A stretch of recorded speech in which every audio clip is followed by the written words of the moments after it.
পুঁইশাক চচ্চড়ি আমরা সবাই খেতে ভালোবাসি, আর সেটা যদি হয় চিংড়ি মাছ বা ইলিশ মাছের মাথা দিয়ে, তাহলে তো জমেই যাবে। কি বন্ধুরা, ঠিক বলছে কিনা? তো দেখে নিন আমার এই রেসিপিটা। চলুন, কেমন আছেন? সবাই ভালো আছেন তো? মন যাচাই রান্নায় সব দর্শক বন্ধুদের জানাই স্বাগত। তো মন যাচাই রান্নায় নিশ্চয়ই বুঝতে পারছেন আমি কি রান্না করব। সামনেই সব রয়েছে, দেখুন। পুঁইশাক কেটে রেখেছি, কেটে ধুয়ে নিয়েছি। আলু, কুমড়ো, আর ওটা হচ্ছে পুঁইশাকের ডাঁটা। ফোড়নের জন্য কালো জিরে আর কাঁচা লঙ্কা। মাছের মাথায় নুন হলুদ মাখিয়ে নিয়েছি। খুব সিম্পলভাবে, কোনো মশলা বেশি না, জাস্ট এটা ফোড়ন দেবো আর নুন হলুদ, বাস, আর কিছু না। তো আমি ভাবলাম এটাই করছি, তো আপনাদের সঙ্গে এটা শেয়ার করি। আর এখানে কড়ায় তেল গরম বসিয়ে দিয়েছি।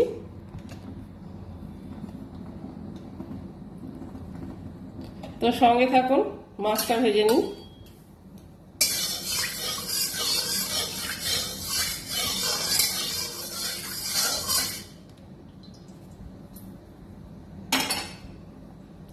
তেলটা গরম হয়ে গেছে।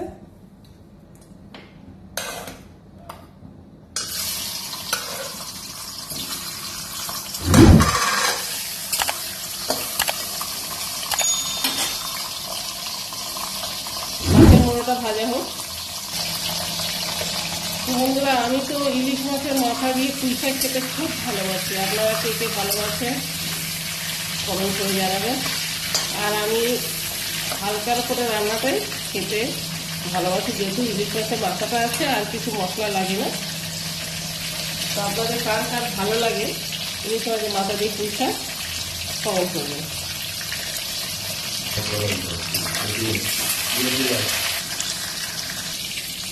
ভাজা হয়ে গেছে, তুলে নেবো। ইলিশ মাছের মোড়ো বেশি ভাজার দরকার হয় না, একটু লাল লাল হলেই তুলে নেওয়া হবে।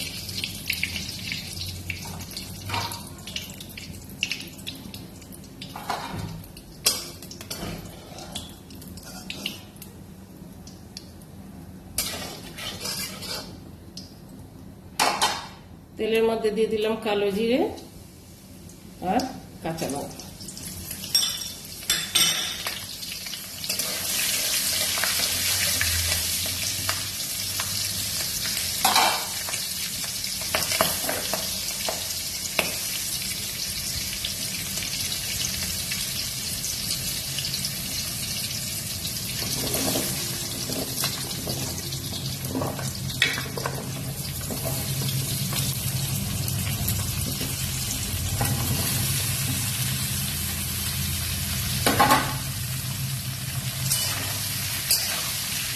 এগুলো একটু ভালোভাবে ভেজে নেবো একসঙ্গে।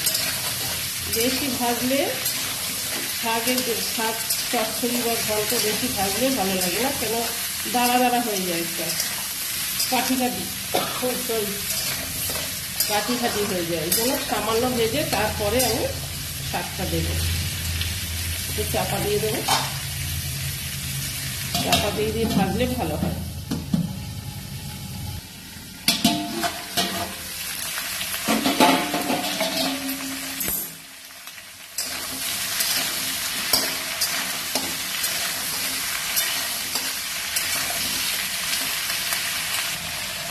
ভালো ভাবে ভেজে দিয়ে দেবো নুন স্বাদ মতন,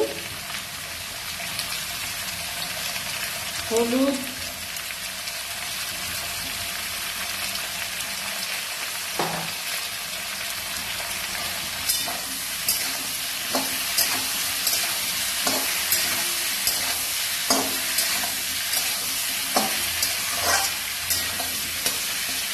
হলুদটা দিয়ে ভালো করে একটু কষিয়ে নেবো।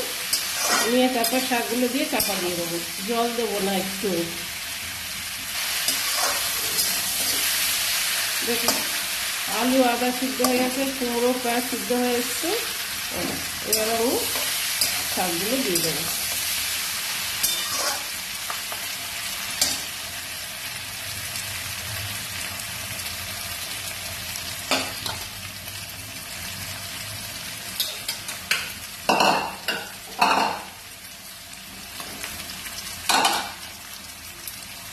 আলুটা গোল গোল করে কাটা পুঁইশাকের ঘন্টতে আমি আজকে লম্বা করে কেটেছি। কুমড়োটা লম্বা, পুঁই শাকের ডাটা লম্বা, ওই জন্য আলুটা সুন্দর লম্বা করে দেবো।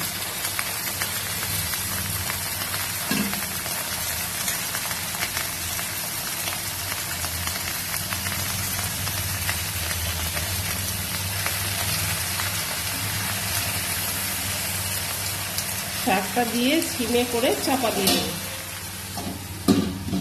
শাকটা মজে এলে তারপর নেড়ে দেবো।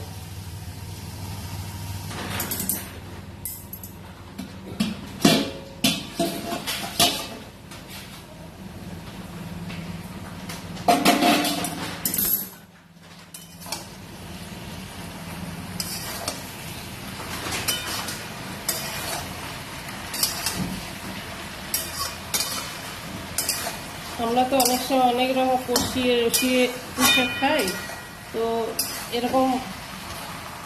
এরকম করে একবার খেয়ে দেখুন রান্না করে, আশা করি ভালো লাগবে। ওতে কি হলো, শাকটা কষানো হলো না, পুঁই শাকের যে উপকারিতা সেটা এর মধ্যে রয়ে গেল।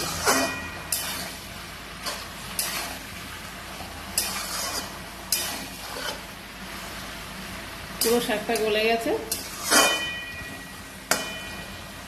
একটু মিষ্টি দিয়ে দেবো এর মধ্যে।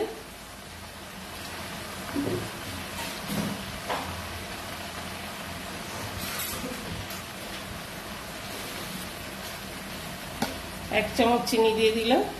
কুমড়োটা এমনি খুব মিষ্টি, ওই জন্য বেশি মিষ্টি দেবো না।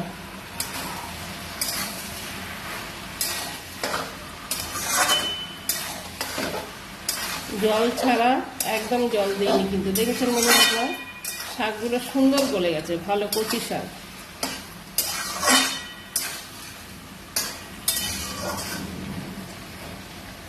একটু নেড়ে নামিয়ে নেওয়া পরে। তো বন্ধুরা, হয়ে গেল ইলিশ মাছের মাথা দিয়ে পুঁই শাকের ঘ্যাট বা চচ্চড়ি, যেটাই বলবেন। আমি একটা মাথা এর মধ্যে ভেঙে দিয়েছি শাকের মধ্যে, আর একটা গার্নিশিং এর জন্য রেখে দিয়েছি।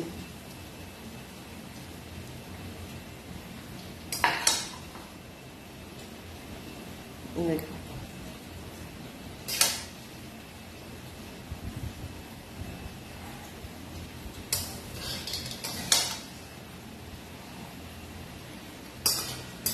তো কেমন লাগলো আমার এই মন যা চায় রান্নার রেসিপিটা?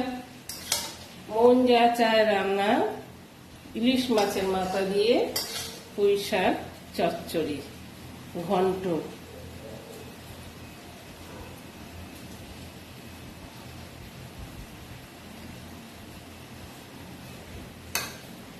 ঘ্যাট বলা যাবে না এই কারণে, ঘ্যাটটা আর একটু ঝোলঝোল হয়, আমি আজকে ঝোলঝোল করিনি।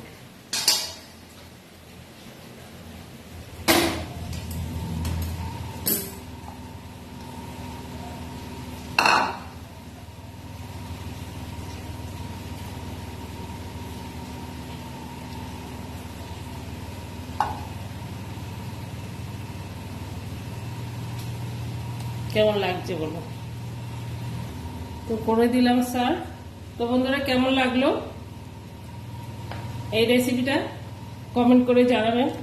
আর যদি ভালো লেগে থাকে তাহলে লাইক, শেয়ার, সাবস্ক্রাইব অবশ্যই করবেন। আর পাশে থাকা বেল আইকনটা দাবাবেন, তাহলে সমস্ত নোটিফিকেশনগুলো, যাতে আমি যে কোনো রেসিপি করি, আপনাদের কাছে আগে পৌঁছে যায়। তো সবাই ভালো থাকুন, সুস্থ থাকুন, আর এইভাবে রেসিপি বানিয়ে আপনারা বাড়িতে খান। আর কি বলবো, বাই, টাটা, দেখা হবে নেক্সট ভিডিও। সবাই ভালো থাকবেন, টাটা।